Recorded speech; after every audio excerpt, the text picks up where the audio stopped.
This video is sponsored by Private Internet Access. More on that in a minute. This week, we've seen a bunch of game announcements, and if history is any barometer, they should work great on the Steam Deck. Plus, a new stable version of Proton brings support for a bunch of high-profile games. And what is Valve being sued for this time? All this and more today. So, the Summer Games Fest happened over the weekend, and there was a bunch of exciting titles announced. One of my favorite franchises was among them, Sid Meier's Civilization VII. Now, what we got was a pre-rendered teaser trailer that showed statues and tableaus of historical places, followed by a pre-recorded message from Sid Meier, teasing actual details coming later this summer. Okay, I am excited, but come on. All these teasers for teasers and trailers for trailers and announcement dates for announcement dates, it's all ridiculous. Let's just simplify stuff. Come on.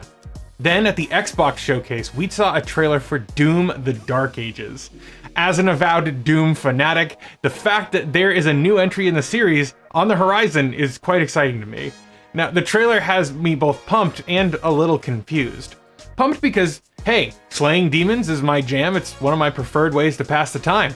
But confusing because of the setting. The franchise has historically been as much sci-fi as it has been fantasy. However, the only thing that really seemed sci-fi in the trailer was Doom Guy's suit, and then most everything else looked positively medieval. Except that there was a mech suit and a dragon with laser wings. I don't know, it all looks cool and it seems really fun. Now the question is, does this all take place after Doom Eternal, or is this a prequel? Not that the lore in Doom games actually matters. It looks awesome regardless. And given that id has historically actually cared about optimizing their games and about using real standards like Vulkan, the Dark Ages should play well on the Steam Deck and Linux machines. This is quite exciting stuff. Now, my one issue here is the fallout between Mick Gordon, the composer of Doom and Doom Eternal, and id. The music in this trailer does not sound like Mick Gordon. It kind of sounds like the generic heavy metal side of Doom, which could be a nice change of pace, but I gotta say, Doom Eternal and Doom 2016's soundtrack absolutely slaps, and I'm going to miss that in whatever follow-up to the Doom franchise that we're getting here. And I do not envy whoever they have doing the new soundtrack, because Mick Gordon left some big shoes to fill. This week, we also learned about Nightdive's 2 new remasters. The first is The Thing Remastered, which is based on the 2002 third-person horror title. And if this all sounds a bit familiar, that's because the original game is based on the Universal movie of the same name, The Thing. This upgrade consists of the standard Nightdive fare, including per-pixel lighting, anti-aliasing, native 4K resolution, and it supports up to 144 FPS. Then there's the classic FPS Killing Time, which apparently released for the 3DO and for PC. I've never heard of this game, but it is getting the Nightdive treatment with 4K resolution and 144 FPS. However, Killing Time Resurrected is also getting improved controls and key binding settings, toggleable high-res artwork and sprites, and upscaled environment textures. Given that I've never played either of these games, and judging solely based on the trailers, I'm personally more interested in Killing Time Resurrected, but I'd love to know what you think. Sound off in the comments below and feed that engagement algorithm. You can also like that smash button while you're down there to tell YouTube you want to see more videos like this, and you can get subscribed so you don't miss any of the fun stuff that we're doing here on the channel. I want to thank all the people who support this show on Patreon, on Ko-fi, or by becoming YouTube members. You guys make what I do here possible. And all the people who've bought Doodlings, Arcade Sports Ball, my game on Steam, and itch.io, thanks. Next up, TinyBuild is one of those publishers that are synonymous with quality, and their new Humble Bundle offers $305 worth of games for just 15 bucks. Now, there's 11 games and 3 DLC packs in this bundle, and they include Antergos, which is Steam Deck verified, Cartel Tycoon, which is playable, Hello Neighbor 2, which is playable, Not for Broadcast, which is playable, as well as 2 DLC packs, Tinykin, which is verified, Graveyard Keeper, which is playable, and its DLC pack Stranger Sins. Then there's Streets of Rogue, which is playable, Party Hard 2, which is verified, Nitro Kid, which is verified, Hello Neighbor, which is Proton DB Platinum, and Kill It With Fire, which is verified. Overall, this is a tidy bundle, and at just over $1 per item, it seems like a steal to me. As always, a portion of your Humble Bundle purchase goes towards charity, and if you use my affiliate link in the pinned comment below, you'll be helping out this show at no additional cost. Now, I gotta take a moment and thank this video's sponsor, Private Internet Access VPN. I recently had a hankering to watch Pulp Fiction, but when I checked my favorite streaming service, it turned out that I was in the wrong country. Thankfully, all I had to do was change my geolocation with PIA, pick myself up a Royale with cheese, and it was off to the races. Because streaming your favorite shows and movies without PIA is like paying for a season pass, but all you can access is a third of the DLC. What kind of fun is that? Private Internet Access is a VPN, which keeps your IP address hidden and safeguards your internet connection while you surf the web. Private Internet Access is here to help protect your data by encrypting your internet connection through their world-class server infrastructure.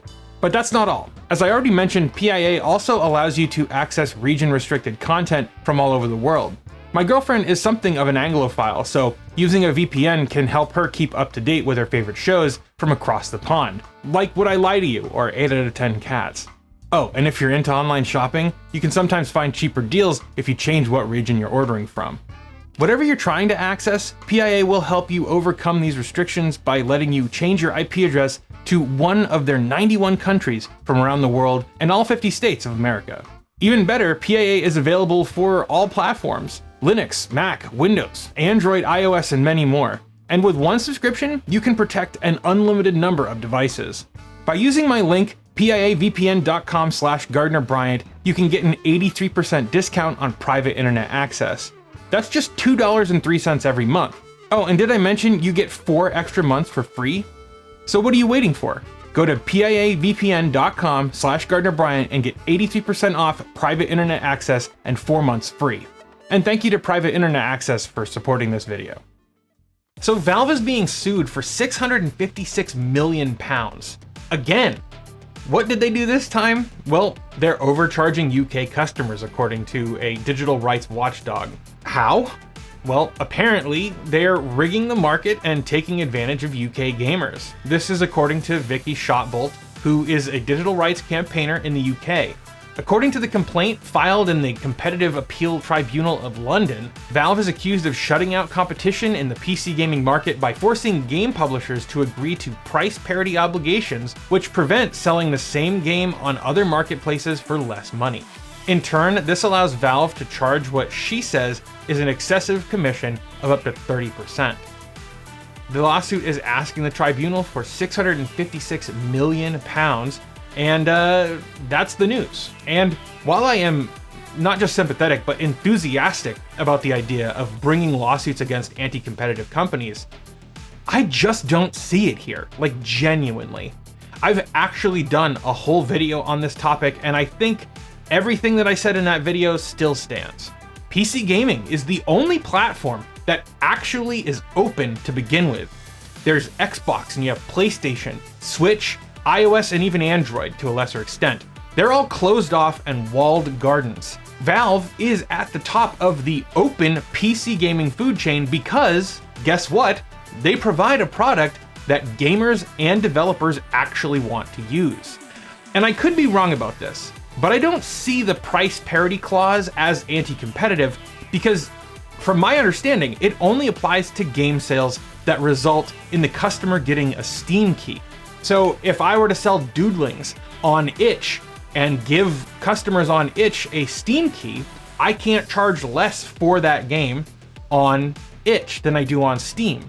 But as far as I know, and again, I could be wrong about this, but my understanding is that I can sell Doodlings for whatever price I want on either platform, as long as I'm not giving Steam keys away on other platforms. Now, this isn't the first time that Valve has been sued over the same claims here, but we'll just have to follow this and see where it goes from here. So make sure you get subscribed so you don't miss any updates in this lawsuit. So there's a new version of Proton out, version 9.0-2, and it's got a few tricks up its sleeve. First, a whole host of games that were previously only playable with Proton Experimental have landed in stable, including Alpha League, Battlezone Gold Edition's VR mode, Helldivers 2, SimCity 3000 Unlimited, and several others. Then they added controller support in the launchers for Cluster Truck, Fallout 3 and 4, Skyrim and Skyrim Special Edition, as well as Tomb Raider Anniversary and Tomb Raider Legend. There were a bunch of game-specific fixes for titles like The Finals, Ghost of Tsushima, Apex Legends, Tekken 8, Halo Infinite, Beat Saber, and many others. Then, they updated Proton's runtime dependencies, including VXVK, VKD3D, OpenVR, OpenXR, and others. Yet another incredible effort from Valve, and it's great to see Proton becoming a cornerstone of PC gaming. Well, that's everything that I wanted to talk about in this video. Don't miss my latest tutorial video where I show you how to install Junk Store on your Steam Deck. Not only does it support Epic Game Store now, but it will soon also support GOG too. I want to thank my patrons for their continued support. If you believe in the work that I'm doing here, you can use the links below to make a pledge and support this show. That's going to do it for now. Thanks for watching, and I'll see you guys in the next one.